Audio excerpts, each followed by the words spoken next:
This Faith and Finance podcast is underwritten in part by The Good Investor, a book by Robin John. This faith and work memoir hopes to inspire readers to view their work and investments as opportunities to honor God and bring blessing to the world. You can learn more now at goodinvestor.com.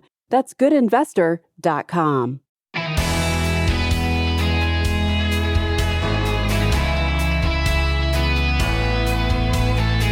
It's one of the clearest signs that God has changed your heart: generosity. Hi, I'm Rob West. The Bible tells us that giving isn't just about money, it's about reflecting the heart of the giver himself.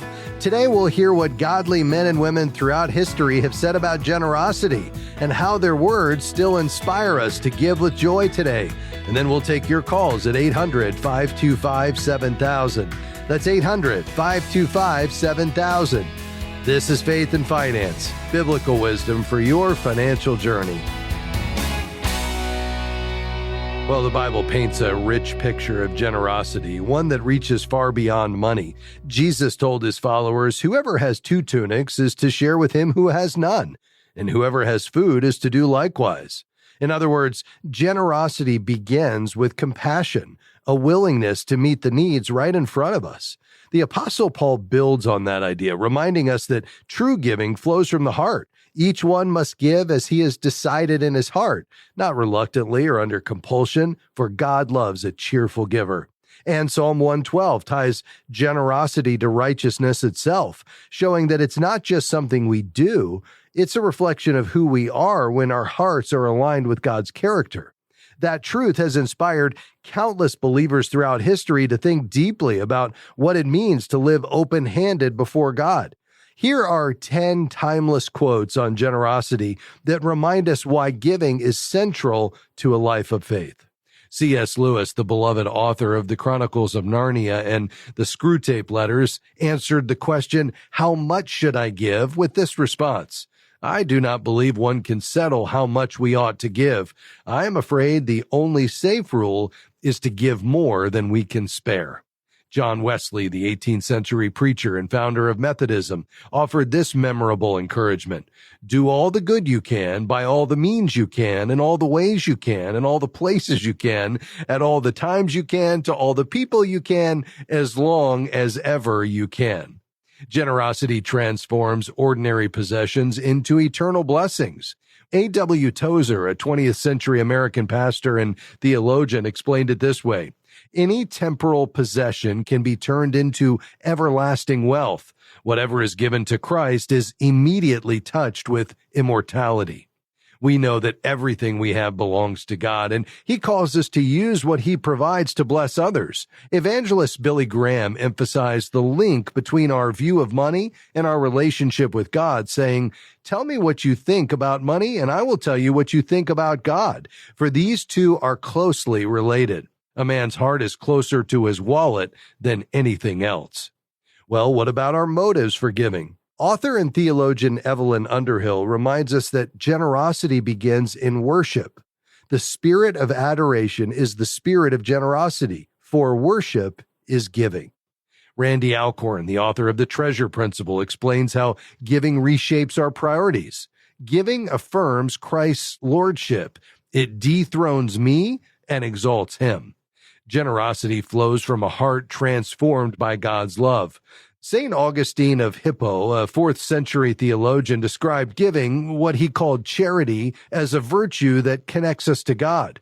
Charity is a virtue which, when our affections are perfectly ordered, unites us to God, for by it we love Him. Irish missionary and writer Amy Carmichael beautifully captured the link between love and generosity, saying, "You can give without loving, but you cannot love without giving." Early church believer St. Paula of Rome, a wealthy widow who gave away her fortune to serve the poor and support the translation of Scripture, understood generosity as a path to deeper fellowship with Christ. She said, the more we give to Christ, the more we possess Him. Finally, Jesus Himself summed up the heart of generosity when He sent out His disciples with these words: heal the sick, raise the dead, cure those with leprosy, and cast out demons. Give as freely as you have received. You know, when we give, we reflect the heart of the giver. Generosity isn't measured by the size of the gift, but by the surrender of our hearts.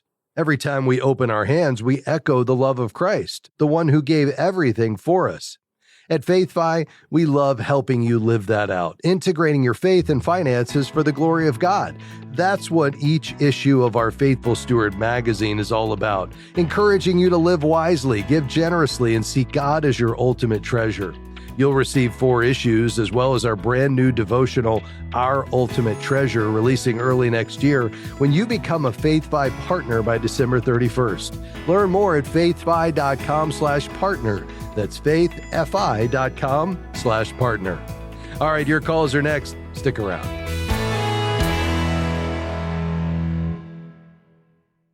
If you love what you hear on this program, there's even more waiting for you at faithfi.com. Explore podcasts, videos, articles, Bible studies, and devotionals, all designed to help you see God as your ultimate treasure and money as a tool to advance His kingdom. Pursue wisdom, practice generosity, and steward God's resources in a community with others who share your faith. Visit faithfi.com to take the next step in your faith and financial journey today. That's faithfi.com.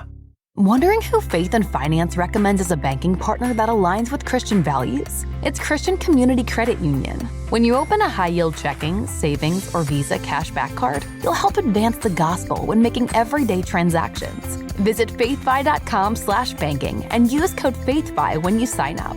That's faithfi.com/banking with code FAITHFI. Membership eligibility required. Each account is insured up to $250,000. This institution is not federally insured. Well, each day we gather together on this program to make much of God and to talk about our role in managing His resources. We're stewards. You and I, we don't own anything. God owns everything, and that's a game changer in terms of our money management. Our goal, well done, good and faithful servant. Faithful management of God's resources over a lifetime. Now, we're all going to make mistakes along the way, and we put that at the foot of the cross. God is in the business of restoration, but we surrender. We hold it loosely. And yes, we choose contentment. We find contentment in Christ, not money. And when we do, when He is our ultimate treasure, well, we live within His provision. It doesn't mean we don't try to get a raise and improve our situation and earn a little bit more, because remember, part of God's design for the money He's entrusted to us is our enjoyment. That's not a bad thing. This is not about necessarily choosing to go without.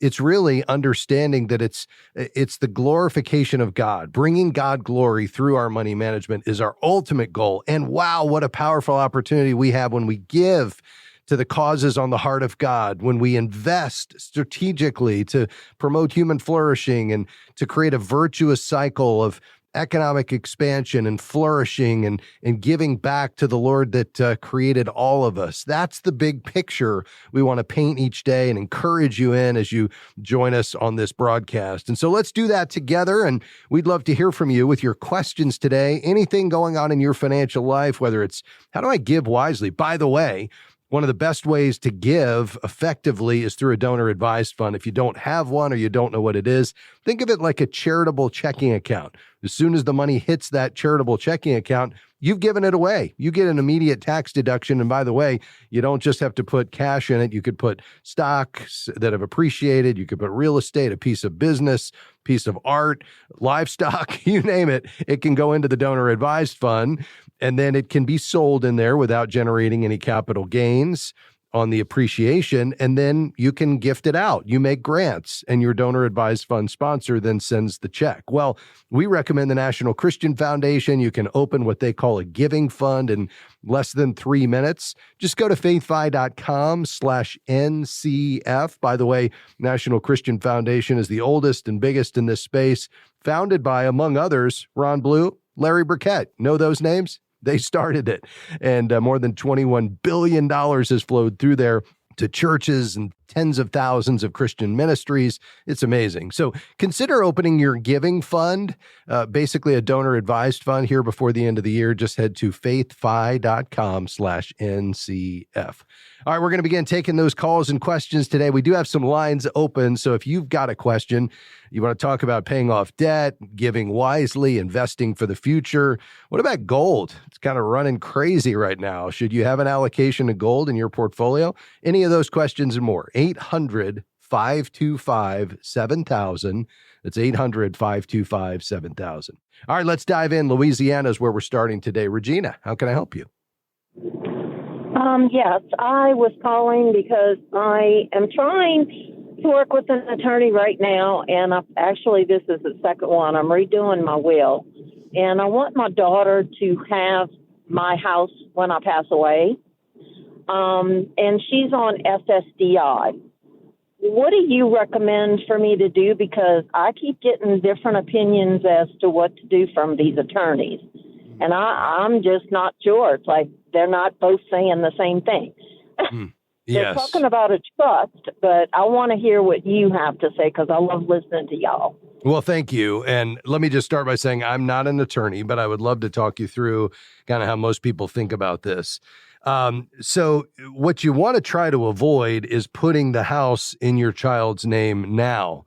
That could hurt more than help, both for taxes and the child's benefits. So it's usually better to keep it in your name and then let them inherit it later. Why? Well, first of all, there's a loss in what's called the step up in basis. So if she inherits the house after you pass, she gets a step up in the cost basis to the home's current market value.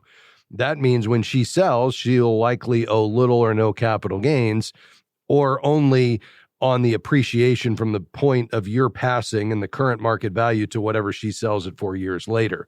If you gift it now, her basis is your original purchase price, which could create a large taxable gain later. Second, let's talk about the impact on SSDI, Social Security Disability. Ownership doesn't affect those benefits. SSDI is based on work history, not assets. Now, if she's ever on SSI, supplemental security income, or Medicaid, well then yes, owning property can disqualify her from benefits, but not SSDI. All right, and then the third issue is the control and the flexibility. Once the home is in her name, you lose control, and if she faced a legal or a financial or some other challenge, the home could be exposed. So what is the better option? Well, the better option is either a revocable living trust, and it sounds like that's what's being suggested to you, where you keep control during your life and then pass the house smoothly to her without probate, but also with that step up in basis. Depending on your state, I don't know right offhand if Louisiana allows this, but a TOD deed is another option in some states where you can name her as the beneficiary, and then she automatically receives it upon your passing and keeps that step up in basis, no probate. And then the third would be if she receives SSI, supplemental security income, or Medicaid now, or she might in the future, a special needs trust could protect her government benefits and allow her to hang on to the property. And so that would be where you'd want to go if that's, potentially going to be the case in the future. So is that helpful, though, Regina? Yes, and I just have one more question concerning the house. I owe like 7 years left on it, and I wondered, should I pay it off now or my interest rate is 3.75. Yeah. Where is the money right now that you would use to pay it off? In a savings account. Okay. Yeah, and what do you have in savings total? Like about $40,000. $40,000 in savings. What do you owe on the house? Right around $40,000. Okay, and you don't have any other liquid assets? Yes, I do. Okay, what are they? Investments? Yes. Uh-huh. Okay, and you have quite a bit there? Yeah. Mm-hmm. Okay. Yeah, I don't want you to be without liquid emergency funds. So if you say I have 40,000 savings and I can pay off the house for 40,000, I wouldn't do that. Number one, the interest rate is low. Number two, it would deplete all of your liquid savings. Now, you could say, well, but then I'll have the mortgage payment every month, or at least the tax, what was the principal and interest that I could put into savings. And that's true. But you'd only have that if you pay it off in full. And if you deplete everything, that's just not a good situation. So I would probably keep paying on it until you can save a bit more, so that when you pay it off, you've still got at least 1 month's expenses, and then you can rebuild it with the mortgage payment you're no longer making. And then if you have plenty of other assets, that's great, because, that will continue to provide you income. And I love the idea of you owning your home outright. I just wouldn't do it now if it's going to deplete all of your liquid reserves. Okay. All righty. Thank you so much. I appreciate your help, and thank y'all for being there to help everybody. Delighted to do it, Regina. Hang on the line. I'm going to send you a gift, a copy of our latest edition of Faithful Steward, our magazine. I think you'll enjoy it. Thanks for calling today. Lord bless you. Hey, much more to come just around the corner. We're just getting cranked up here. We still have a whole nother segment left and some great calls coming up just around the corner. We'll get to those here right after this break. If you want to download the FaithFi app, do that on our website, faithfi.com. We'll be right back.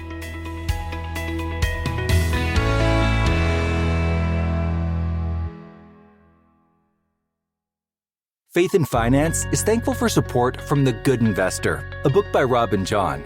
In his book, Robin shares his journey from an immigrant child struggling in school to co-founder and CEO of Eventide Asset Management, a faith-based investment firm. This faith and work memoir seeks to inspire readers to view their work and investments as opportunities to honor God and bring blessing to the world. More information is available at goodinvestor.com. That's goodinvestor.com.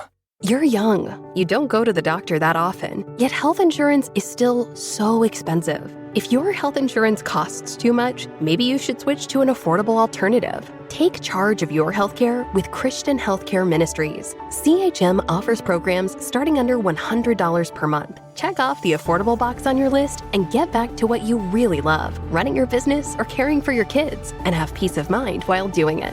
Visit chministries.org/faithfi to enroll today.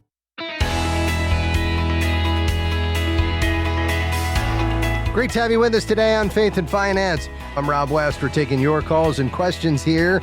We've got room for you. Call right now, 800-525-7000. Again, that's 800-525-7000. Let's head to Texas. Janie, thanks for calling. Go ahead. This is Janie, and I'm wanting to ask, how should I advise my granddaughter, instead of her saving her cash in an envelope or just having it in the bank, to invest? What's a good company to start investing with where they don't ask you a lot of money for? And as being conservatives, I want to make sure we choose a good company. Yes. Yeah, very good. I love this, first of all, Janie, that you're thinking about getting her started early and learning the power of compound growth. I think one key is to really think about the money that she's accumulated in buckets. So we might think about this as spend, give, invest, because if, whatever we invest or she invests, with your help, you're going to want to take a long-term approach, because what we don't want to reinforce is the idea that she would jump in and jump out and try to make a quick, gain. Is that really investing is about the long term. Now, it'd be fun for her to get into the investment and learn about it, whether it's an individual stock by using fractional shares, a company that she knows and maybe even likes, or, through just a broadly diversified exchange traded fund that she can watch and have some fun just getting to know the companies that are in it. But we want her to stay with it for the long haul. And so that's why carving out the portion of this savings that's really for short-term spending, even if it's not right now, in the next, let's say, 6 months, and the portion that she would want to give away. We wouldn't want to tie up all of her money, and then, she's got something that she wants to buy and she's having to sell it at a loss or something like that. Now, with that portion that she wants to invest, then we've got to decide, okay, what type of account do we want to open? And if she's not working yet, then that's going to be a taxable brokerage account. It could be a custodial account, so you could open it for her, but ultimately it's for her benefit. And then it becomes her asset at the age of majority, 18, but you would have control over it until then. Or you could just open an account in your name, but earmark it for her with her money, and everybody knows it's for her, but you would control it. And then you would be able to determine, not based on her age, but based on when you think she's ready, you could control when you turn it over to her down the road. But that's the first question. We've got to decide, what type of account and how much money. And then the next step is to decide, okay, what investment are we buying? And that's where you've got to decide, do you want to let her kind of pick the companies based on companies she knows that she could research, and, she could understand this idea that I'm a very small but very real owner of these companies that I'm buying. And a good app for that is called Stockpile. It allows kids and teens to start investing with as little as $5, and they buy fractional shares.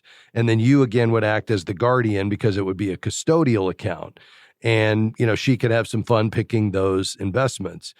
It doesn't teach diversification because she's going to have all of her eggs in one or two baskets, but it's something that kids understand because they're like, wait a minute, I go to XYZ company or I like their products, and so I'm going to be an investor in it. And, that's the idea behind Stockpile. Now, if you would rather her just buy an exchange-traded fund that's like a basket of stocks where she may not know the companies, but it's the idea that we just want to get her started and we want to make this something she could continue to use, well, that's probably where you'd open an account at Charles Schwab or Fidelity, and then you've got unlimited investment options, and, you could even use an exchange-traded fund from one of the faith-based investing companies that we talk about on this program all the time, like Crossmark and Eventide and One Ascent and Timothy and Praxis and those types of companies. So I've thrown a lot at you there. Give me your thoughts on all this. Well, I appreciate all that information. I've been taking notes right now. And I forgot to mention to you, she's already 19. Okay, that's good. I was thinking this was an elementary age child. So, is she working or is she in college? What is she doing? She's in college. Okay, so she doesn't have a job. No, she still helps take care of the little one when the little one comes home. She's doing online college. Yeah, cool. Yeah. All right. Well, as soon as she starts working, she could start putting money in a Roth IRA. And if she started a Roth at 19, where you put in after-tax money and then it grows tax-free for the next 45 years, that would be incredible. I mean, that is the most powerful tool. But she has to have earned income from like wages or self-employment or something like that. But apart from that, she's old enough now where, she doesn't need to use something like Stockpile to buy fractional shares. She wants to do some serious investing. I think, that's where she could use what's called the Schwab Intelligent Portfolios. That would be a really simple, low-cost way for her to get a nice, diversified strategy that's very low cost, very easy to set up. So let me give you two options: Schwab Intelligent Portfolios or Betterment. Either one of those, I think, would be a great place for her to go next. Awesome. Thank you very much. I greatly appreciate this. Absolutely, Janie. All the best to you. You sound like a fabulous grandmother, and we're grateful for your call today. Lord bless you. Folks, one of the things I've wanted for a long time is these robo-advisors make investing really simple, because you go in, open the account, you answer some questions, and then it uses an algorithm. And this is for just investors who have, let's say, less than $75,000. And basically it builds a low-cost automated portfolio for you. And then as you make contributions, it just automatically reinvests it, and it's constantly rebalancing it. It's really powerful technology. But there's not one that's a robo-advisor that only uses faith-based investments. And a growing number of our audience want to make sure that their investments are aligned with their Christian values. Well, that's all changing. I can't tell you the name yet. I'm going to be testing what's called the alpha version of it. It's a smartphone app. And then it's going to be in beta by the end of the year. And then early next year, it's going to be out if everything goes according to plan. And we're going to have the first robo-advisor for faith-based investments, where it uses exchange-traded funds. There'll be 5 model portfolios, but the only ETFs it uses are from the faith-based investing providers that we know and love in this space. There's about 15 of them, and it's going to be amazing. And so I'm really excited about it. You'll, of course, hear a lot more about that in the days ahead. Folks, we're so glad to have you along with us today. We covered a lot of ground, but always look forward to being invited into your stories and taking you back to God's Word and helping you consider your financial decisions in light of sound biblical wisdom. I hope you have a great week. Let me say thanks to my team today. Certainly couldn't do this without them. Jim Henry, Devin Patrick, and Robert Youngblood handling our phones today.